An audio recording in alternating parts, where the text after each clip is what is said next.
글로벌 해상 운임이 13주 연속 가파른 상승세를 보이면서 한국 과주업계에 비상이 걸렸습니다.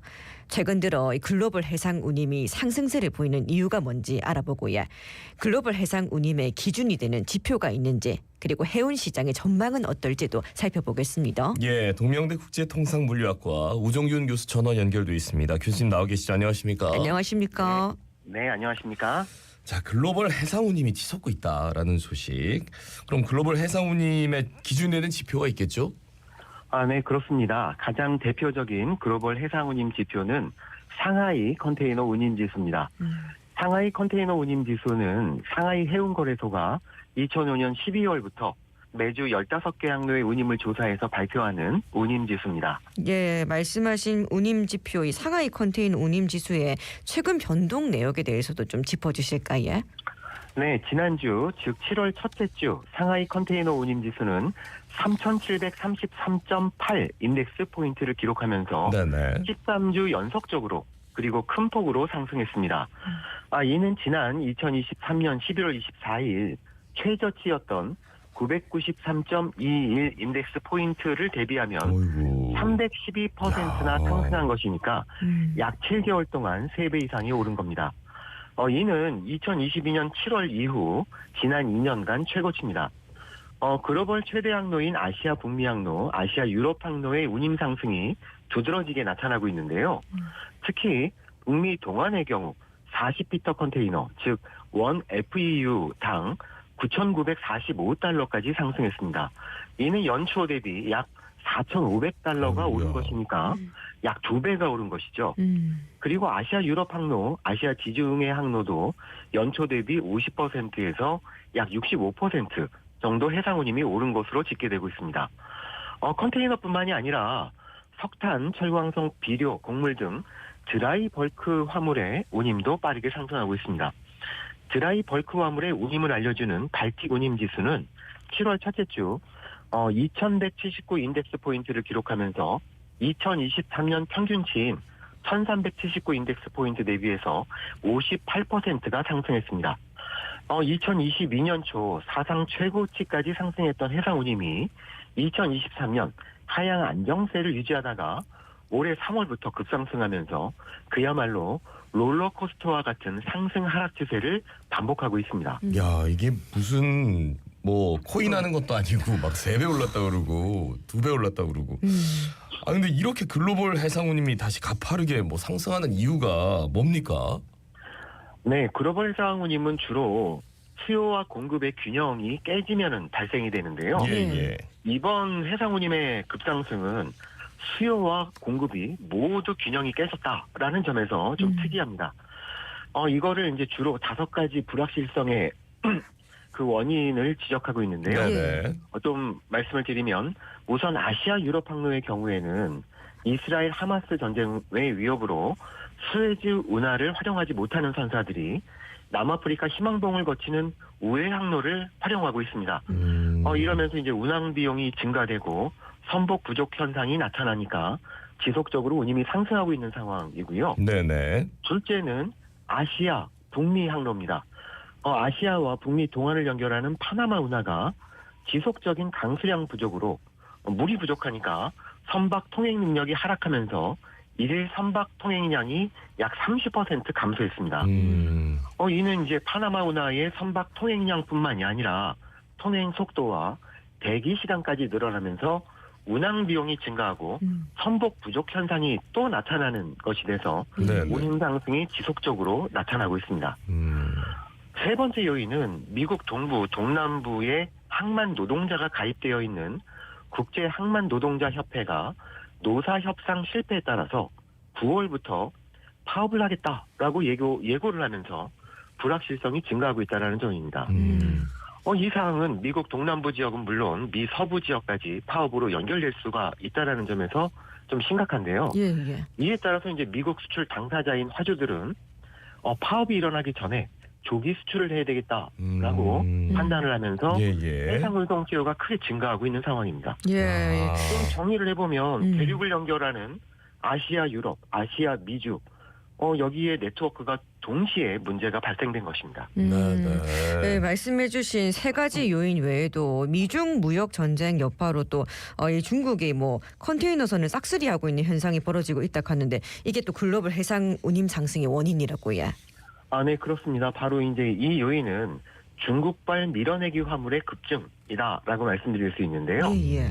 지난 5월 미국 정부가 8월부터 중국산 전기차를 포함한 중국 화물에 대한 관세를 대폭 인상하겠다라고 예고함에 따라서 중국 기업들이 큰 폭의 가격 할인을 감수하면서 조기에 미국에 수출하기 위해서 대규모의 물동량을 밀어내고 있습니다. 네네. 또한 미국이나 유럽의 수입업체들이 대중국 관세 인상에 대비해서 알리테무 등 중국 저가 이커머스 회사의 상품 확보에 나선 것도 이러한 수요 급증을 주도하고 있는데요. 이런 것이 바로 이제 해상 운임 급증의 원인이 되고 있습니다.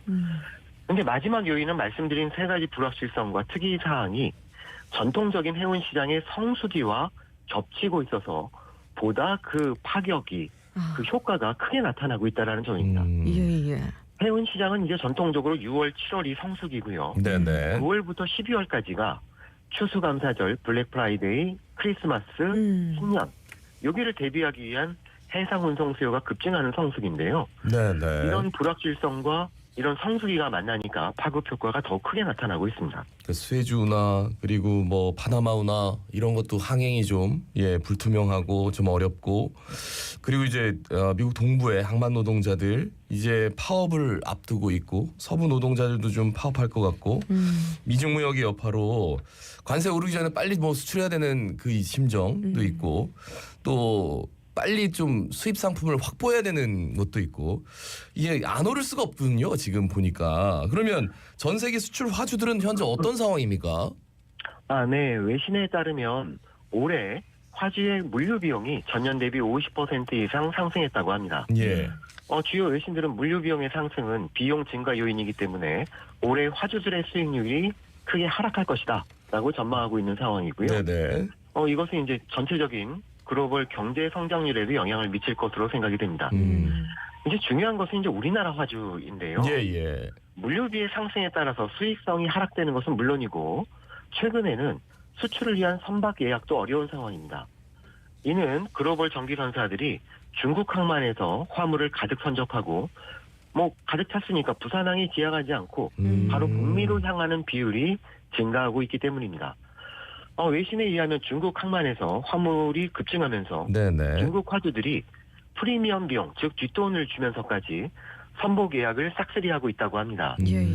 그러니까 글로벌 전기선사들은 중국 항만의 화물을 우선적으로 처리하고 있는 거죠. 네네. 그렇기 때문에 이제 우리 화주들은 중국 수출을 위한 선복 예약도 어렵고 그렇게 되니까 무역 계약은 체결되어 있는데 이를 이행하는데 어려움이 발생되고 있는 것입니다. 네, 그러니까 이 글로벌 선사들이 중국에서 물류량을 꽉 채워서 오다 보니까 한국은 아예 패싱하는 그런 경우가 있다는 말씀이신데 이 상승 운임을 차치하더라도 좀 이 컨테이너 확보 자체도 어려운 상황이라는 거거든요. 그럼 이렇게 또 해상 운임 상승에 맞서는 대책도 좀 필요할 것 같은데 우리나라는 좀 어떻게 대처를 하고 있습니까?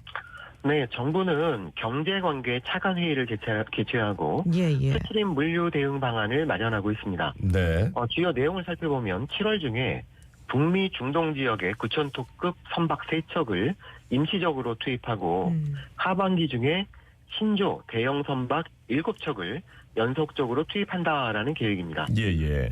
또한 물류비 지원을 위해서 수출 바우처 202억 원을 조기에 집행하고 대금 결제가 지연될 가능성이 있기 때문에 이를 대비해서 수출 신용보증 한도를 1.5배 상승시키고 보험금도 신속하게 지급하는 방안을 마련했습니다.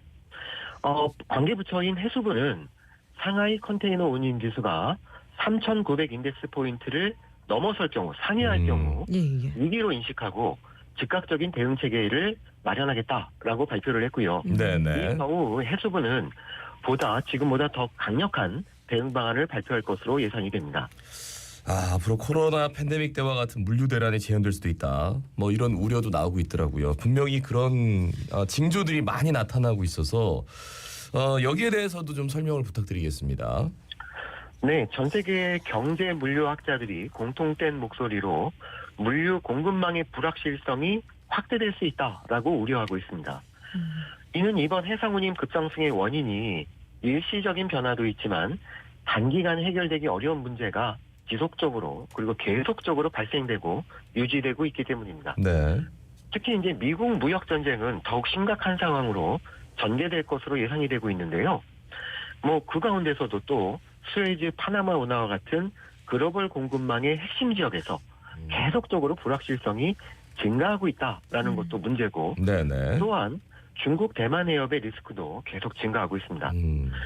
또한 최근 국제경제물리학자들은 최근 30년간 세계 경제 성장을 주도해온 경제 프레임이었던 글로벌라이제이션, 글로벌화의 위기가 발생되고 있다라고 또 우려하고 있습니다. 네네. 해상 운임 앞으로 더 오를지 좀 어떻게 전망을 하고 계십니까? 네, 지금 뭐 말씀하신 것처럼 불확실성이 점점 확대되고 있고요. 예, 그렇기 예. 때문에 연말까지는 상승세가 유지되지 않을까라고 예상을 하고 있습니다. 예. 말씀드린 것처럼 해운 시장은 9월부터 12월까지 최대 성수기고 그리고 글로벌 공급망의 불확실성은 단기적으로 해결되기 어렵다라고 생각되기 때문입니다. 그러나 미국 정부가 예고한 것처럼 8월 말부터 중국 상품에 대한 관세가 크게 인상될 경우 중국발 미국향 수출화물이 아마도 감소 추세를 보이면서 예. 해상 운임의 상승폭도 지금보다는 좀 감소하지 않을까라고 예상하고 있습니다. 앞서 뭐 밀어내기라는 표현을 쓰셨는데 최소한 이제 밀어내기를 하려고 하는 업체들은 없겠죠. 왜냐면 뭐 지금 수출하나 나중에 수출하나 관세가 똑같은데 그죠? 그런 것들은 조금 나아질 거다. 알겠습니다. 말씀 잘 들었습니다. 고맙습니다. 고맙습니다. 네, 감사합니다. 예, 지금까지 동명대 국제통상물리학과 우종균 교수와 함께 말씀 나눴습니다.